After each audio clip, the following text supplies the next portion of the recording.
the recipe to structural integrity. Welcome to Concrete Silog.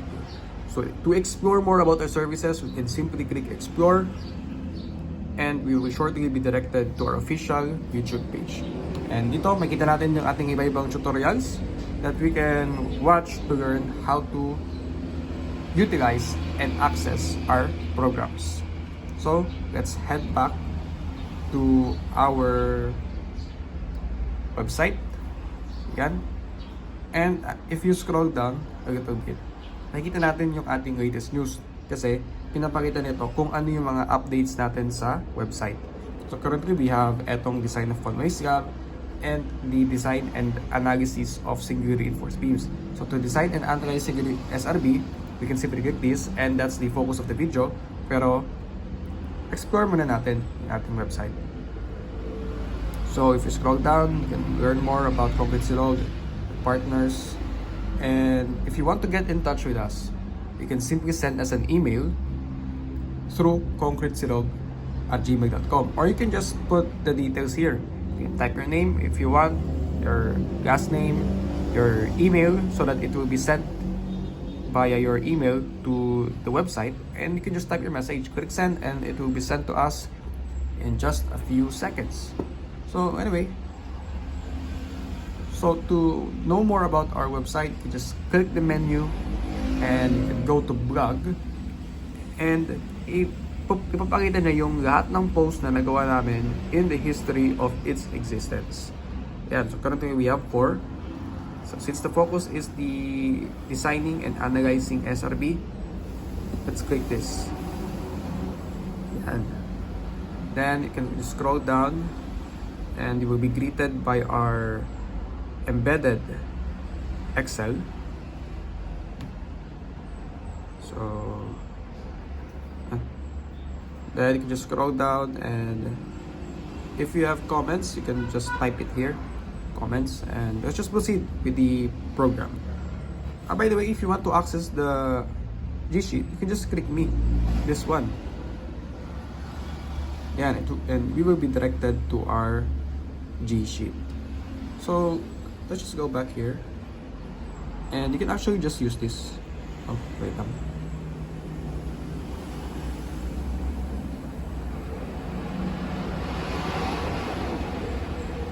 Yan. You can just click this and change it. So I think maybe it's easier to use kapag sa laptop, but you can just click it, configure. Then you can just change the parameters. So let's just go to the J sheet. It could just be a preview. So ayan, these are the first. Let's just head to the analysis and discuss kung paano ginagamit ito. So ang advantage of using our program is that it is pretty straightforward. How we do it in manual calculations is how we also present it. So katulad sa calculations, we first put the design parameters, and then our first step when analyzing SRB is checking the steel ratio. So sa ating steel ratio, yan, nakita natin yung ating minimum, the actual, and the maximum. Since yung ating actual steel ratio did not exceed the maximum steel ratio, meaning ito ay ganap na SRB. And then we can proceed in analyzing it as SRB itself. And yun, nakuha natin yung capacity. So let's just move forward to the design. The thing that the company is proud of, the designing of singularly reinforced beams. So as usual, the same lang, type natin yung ating type of support, then we can move sa ating loads. So after using analysis software, the next step after analyzing structures is designing it. So I think softwares will provide us the required area, but it will not give us the number of diameters. Yung number of diameters, when designing the loads that we have, designing structures based on the loads that we have, we simply use tools like this, like programs. So ayan, we have this program to determine the number of bars na meron tayo. But additionally, one of the features offered by this program is not just determining the number of bars. It's also it also has a feature of determining the right dimensions for the beam. So as you can see, medyo mataas yung ating load. Yung ating dead load is 284, yung ating live load is 95, and that's just the superimpose. Wala pa dyan yung self-weight. Self-weight natin, ating unit weight is 24 kN per m3. So okay, after inputting all the required information, makita natin dito na we are given the minimum height that is based from the NSCP. So kapag cantilever daw, and ang get natin is 3.6 meters, ang minimum height is 450. But the disadvantage of not having a feature that determines the right dimensions is maproseso siya. Kasi for example, for 15 height natin, masyadong mataas yung ating mga loads. Ang nangyayari niyan, hindi siya gagana, babagsak yung ating program kasi hindi kakayanin ni dimensions yung loads na kinikerry natin. So gagawin natin, iterative process, try natin 500, try natin si 550, 600, until magawa natin yung tamang dimension na kayang i-resist yung moment while at the same time having the still ratio that does not exceed the maximum value. So, move along tayo na konti. Saan ba yun?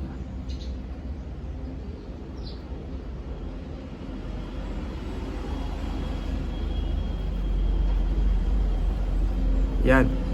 This is the calculator that we've devised to solve for the actual na minimum height. The actual minimum height that's based on the demands in the problem. So as you can see, ang nandito is yung ating minimum height and the actual minimum height that we have right. Ano ba kina-consider dito? Based on our experience sa manual calculations, kapag mataas ang loads, ang nakuha nating Rn is also very high. So since mataas yung ating Rn, ang nangyayari, nag-error siya. Bakit? Kasi sa formula ng actual still ratio, mayroon tayong square root. Underneath the radical sign, it is 1 minus the value that contains the Rn. So if we increase Rn, the value of that fraction, of that subtrahend, will also increase to the point na it's greater than 1. And ang nangyayari, pag greater than 1 siya, 1 minus that value will give us a negative number. Kaya nag-error, naging negative yung loob ng radical sign. So if we conduct a trial and error, ang mangyayari niyan, if we increase the dimensions pa konti-konti, it will lead us to having a value, meaning makukuha natin yung, kasi di ba pag malaking Rn, negative yung nakuha natin, nag-error. So magkakaroon tayo ng time na hindi na siya mag-error, and by that time, yung makukuha nating value ng Rn, or rather, makukuha nating value ng rho, exceeds the maximum. So ang point na ito, yung if mag-trial and error tayo, ang unang makukuha nating mga values ng height is a height that will give us a still ratio that still exceeds the maximum still ratio. And since ang topic natin ngayon is SRB, hindi pa natin cover yung pag-design as T-beams and DRB. So kapag dito, wala tayo magagawa, mag-adjust tayo sa height. But the problem is, pag wala tayong basis kung paano makuha yung height, we simply stick to iterations, it is not time efficient. Maproseso siya. Kasi ulit-ulitin natin. If wala tayong program, hassle talaga yan. So we've devised this method to quickly determine kung ano yung actual minimum height. So with this, ang makuha natin, kasi di ba problema natin, una error, sunod sumusobra sa maximum stick ratio. So gagawin natin, determine natin kung ano yung maximum stick ratio. And this will be the height that is equivalent to having a maximum stick ratio. Ang point neto, mayroon na tayong basis. We will simply adjust it based on the design analysis of an engineer. So ito na yung ating starting point, 590. Ang concept namin dito is if yung gap between the solved height is less than 40 to its nearest rounded off number to the nearest 50, mag-a-add kami ng 50. For example, di ba 590 to? Kapag ni-round off natin to, 600.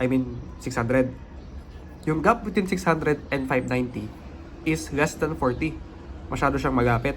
So, ibig sabihin, ang gagawin namin dito, okay, i-round off mo siya, then add 50. So, meaning, ang ating minimum height dito na gagamitin is 650. Pero, for example, ang nakuha natin dito is 607. So, it's more than 40. So, okay na yung 650 kapag di-round off mo. Okay na mag-round off ka lang. But, if it's less than 40, aside from rounding it off, you simply add 50 to it. And for sure, pasado na yan. Bakit? Kasi, okay, nakuha natin dimensions. And nilagay natin yung ating maximum moment. So, syempre, ito adjusted depending sa nakuha natin na height. So, yung nakuha natin coefficient of resisting moment is 5.26. And if we could remember, maybe I forgot to state it, but the indicated maximum coefficient of resisting moment is 7.09. Yan na yung maximum. 7.09 is equivalent to having a maximum steel ratio. So, by decreasing the Rn max, we are also decreasing the actual value ni steel ratio. So, we are confident that the actual steel ratio that we'll be calculating will not exceed the maximum steel ratio. Kasi, yung ating Rn did not exceed the maximum Rn as well. So, ayun, after having the actual steel ratio, we can now simply solve for the number of bars. So, AS na raw BD divided by the area of a bar. This will give us 6 pieces kapag gumamit tayo ng 25 mm diameter. And after that, we can just simply check if talagang pasado siya by analyzing it again. So, nakuha natin na yung ating capacity is 558.23, which is greater than the demand that we have here, that is 531.13 kN per meter. So, one of the advantages of using this program is, again, efficiency in time. Kasi mas mabilis natin makukuha yung actual value, eliminating trial and error. And one of the advantages, again, is economy. Okay? If, for example, nagmamadali tayo for 15 minimum, we are uncertain kung anong height siya papasa. So maybe mag-jump straight right in tayo sa big numbers. Baka nagmamit tayo 900 para sure na pasado. Okay, sure siya pasado. Pero, why did we use 900 na kaya lang naman siya ng 650? Malaking difference lang paggamit ng 900. If it's just one beam, maybe we won't see the effects. But if it's in a structure, mag-pile up yung cost niyan, and yun, hindi na siya economical. That's why this will help us in attaining the right value for the height. Kasi, pag gumamit tayo ng sobrang laki ng height, maybe the steel ratio is sobrang baba sa maximum, safe man siya, pero hindi na siya efficient. So, ginawa namin, kung ito yung maximum, bababa lang kami ng konti para efficient and economical. So that's basically it, and thank you for watching our video.